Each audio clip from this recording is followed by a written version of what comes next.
The Everlasting Now, Chapter 13. Mama's book club was meeting at our house. The ladies met once a month at each other's houses to discuss a book one of them had just read. Whoever had the meeting served dessert and tea. Our house was the most popular because Lily made the best desserts in town. "Go sweep the front porch for me, please," Mama said. "Our guests will be here soon." The porch looked fine to me, but I didn't argue. Ladies seem to see things other folks don't. Shirley Bolligy was asleep under one of the rocking chairs. "You better get out from under there," I said, "before someone rocks on your tail." But she just opened her eyes a slit, tucked her nose to her tail, and ignored me. The ladies arrived and settled themselves in the parlor. Picking up the book I borrowed from Mr. Edwards, I decided to disappear. I tried to stay out of the way while the ladies were meeting. While most of them are nice, I didn't want to be hugged or told how much I've grown. Swan acted cute, so she was welcome. As I passed the door, I saw Miss Hartridge holding up a newspaper. "Lord of mercy, Serena," she said, her voice high and thin. "How come you're reading this Yankee paper?" "Captain Wooten brings it when he can," said Mama. "Miss Roosevelt's column. My day is in it." "Good grief," said Miss Hartridge. I sat out in the front porch reading Riders of the Purple Sage till I heard the ladies getting ready to leave. Then I hurried to the back. After lots of fluttery kisses and calling back and forth, they finally left. I went to the kitchen hoping there'd be some dessert left over. There weren't any leftovers in the icebox, so I checked the pantry. I couldn't believe my luck. A piece of blackberry pie wrapped in waxed paper and sitting there waiting for me. Just as I went back to the kitchen to get a fork, a hobo came walking up the back steps. I quick slipped back into the pantry, leaving the door ajar so I could see.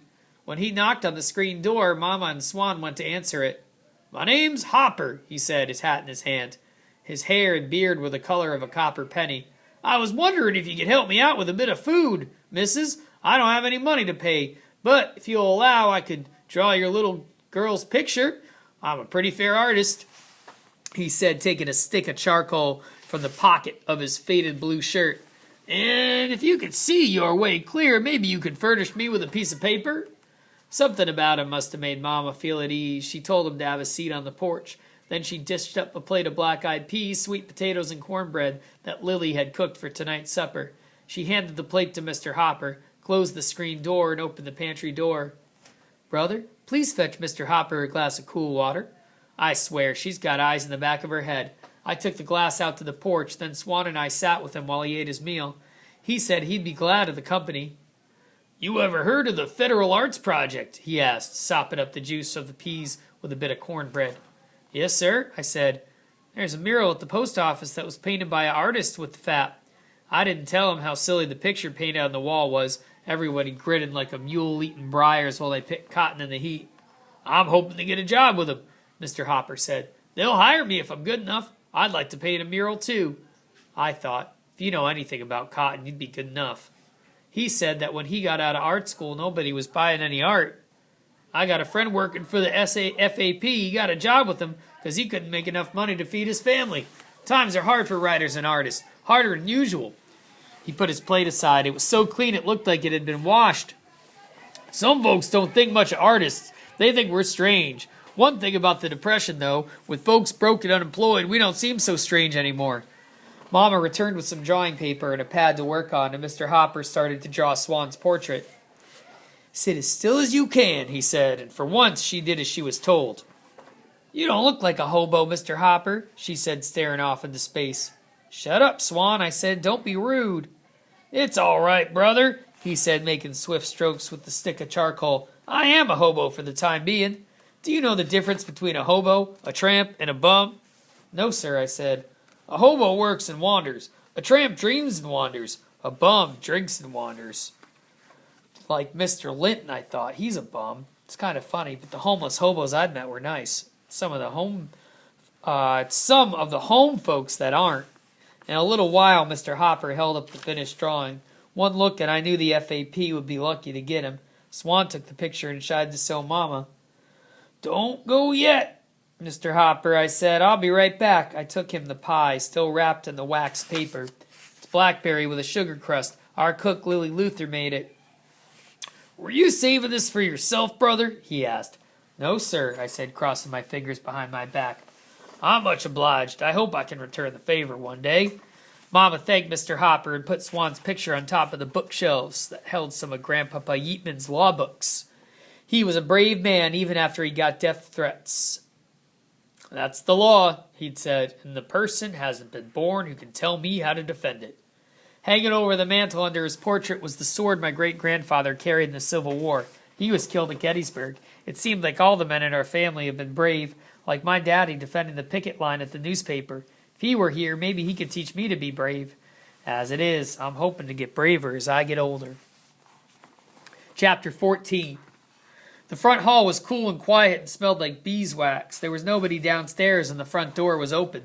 Mama was out in the flower garden cutting roses and putting them in a basket.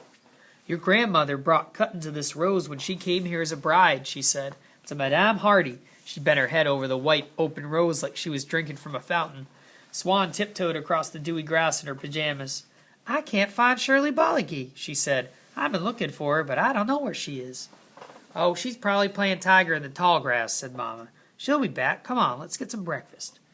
Did you remember we are going to a party today? Miss Martha Ward's niece is in town, and she's having a tea party for her.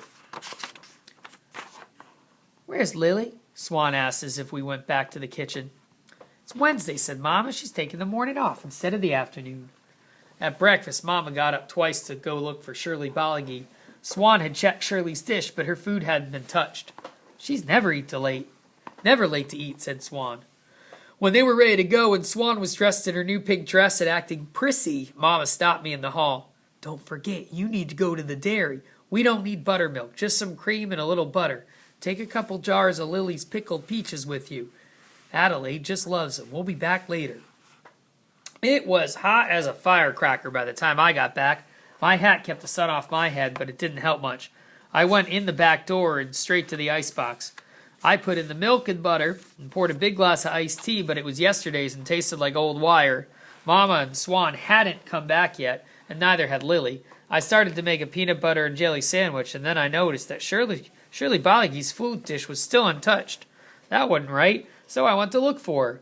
I checked her favorite places in the house with no luck. She also likes to sleep in the shade of the climbing roses on the front porch. Well, there you are, I said when I saw her. Only she wasn't in the shade. She was stretched out in a patch of sunlight on the top step.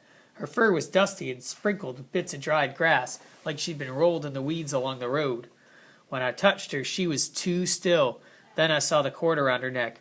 Somebody had killed her. Then it struck me that Mama and Swan could come back any minute. Swan couldn't see Shirley like this. I ran into the house and up the stairs to the linen closet. Grabbed the first sheet I could find, I raced back down to the porch. Lily came down the front walk carrying a basket of Indian peaches. When she saw me, she stopped for a second, then started running. The basket dropped from her hand, ripe peaches rolling across the ground like setting suns. Kneeling on the bottom step, she reached out her hand to Shirley. To Jesus, she said. Taking all the care in the world, we wrapped Shirley in the sheet, then took her out to the pump house where it's cool. She had to stay hidden until we could talk to Mama. I picked up the peaches scattered over the lawn and took them to the kitchen. Lily was standing at the sink crying. Don't cry, Lily, I said. I can't stand it if you cry. Wiping her eyes, she ran cold water over the peaches. Then she turned around and looked at me hard, like there was something written on my face. Somebody did it on purpose, she said softly. Somebody killed her and left her on the porch. It wasn't an accident. I felt my blood veins had turned to ice. Lily was right, and whoever killed her had planned it. They chased her and killed her. Then they waited till nobody was home and left her for us to find. Words echoed in my head. Well, little missy, that's a fine cat you got there. Let's hope it got 9 lives like it's supposed to. Mama knew something was wrong the minute she saw us. She sent Swan upstairs to change her clothes. Then we told her about Shirley Bolligy. Who would do something so wicked, she said. She kept the news from Swan until that evening. Then she told her Shirley had died and was in heaven with the angels. Swan cried herself to sleep. But I couldn't sleep. A whippoorwill called from the magnolia tree. Whippoorwill, whippoorwill. The same call over and over again. It was making me crazy. Lily had said that if you tied a knot in the sheet, the bird would stop calling. I tried, but it didn't work. The next day we had a funeral. Mama had brushed Shirley's fur and laid her in a tissue-filled shoebox. Champion helped me dig a grave in the garden near the sweet shrub bushes. We found a smooth rock for a headstone, and Swan printed Shirley's name on it in blue paint. Jesse said a prayer at the graveside. O Lord, accept one of thy creatures into thy kingdom, up beyond the evening star, out beyond the morning star, and where the angels sing. Afterwards, we had a gathering the way folks do when somebody dies, only it was just us. Some people might say, oh, it's just a cat, not a person. But for us, it was the same thing. Shirley was part of the family, and whoever killed her broke Swan's heart. Ours, too. We sat out in the veranda in the cool. Swan nibbled a cucumber sandwich, with the crusts cut off. She was real quiet. She didn't talk or say how she was feeling. Then, about dark, when we were ready to go back inside, she finally spoke. Will Shirley Bolligy have wings? She surely will, said Mama. She'll fly all over God's heaven, said Lily. The next few days passed slow as molasses. It was like walking in mud. Swan missed Shirley Bolligy something terrible. Everybody moped around. Lily sang the blues, and Mama didn't sing at all. I didn't know you could miss a cat so much. Jesse came by with a clutch of fresh eggs. They were all brown except for 2. He had one hen that laid eggs blue as the sky, and he brought those to Swan to make her feel better.